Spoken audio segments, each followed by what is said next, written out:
खुलुमबाय बयखौबो। दा आङो थालिरनि पर'था बानायनो नागिरदों। नोंथांमोना नायनो गोसो दङब्ला नायलांदो। दा आं थालिर थाइनै लादों, बेनिफ्राय दाउदै दैनै आरो बेनिफ्राय गाइखेर लादो आङो, गाइखेर कापसे।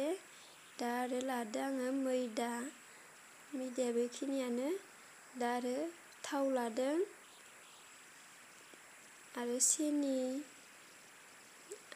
आरो दंबावोना मोनसे बेकिं पाउदारबो नांगौ ना। दा आंनिया रेडि जाजोब्बाय। थालिरनि पर'था बानायनायाव मा मा नांगौ, मा मा होनांगौ बेखौ आं गासैखौबो जगार लाजोब्बाय। दा आं बानायनोसै। बे थालिरखौ आं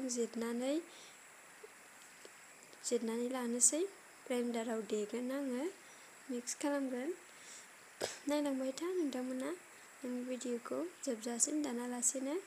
आरो आंनि भिडिअखौ नायनानै मोजां मोनदोंब्ला साबस्क्राइब खालामाखैबा साबस्क्राइब खालामना होदो, आरो हायाब्ला नाङा दे। दानिया थालिरखौ जिरखांबाय आङो।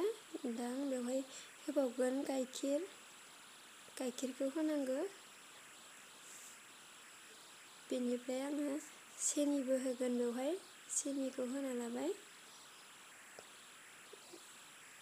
दायो आं दाउदैखौबो होनानै लाखानोसै बेवहाय, दाउदैखौबो मिक्स खालामफाखानोसै मोजां जानायनि। नायलांबाय था लोगोफोर, आं बुंबाय थालिया दे, नायबानो मिथिखागोन आरो बुजिखायोबो ना।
दानिया मोनबाय आंनिया पर'था बानायनाया मोजां गुरै जायो जानो।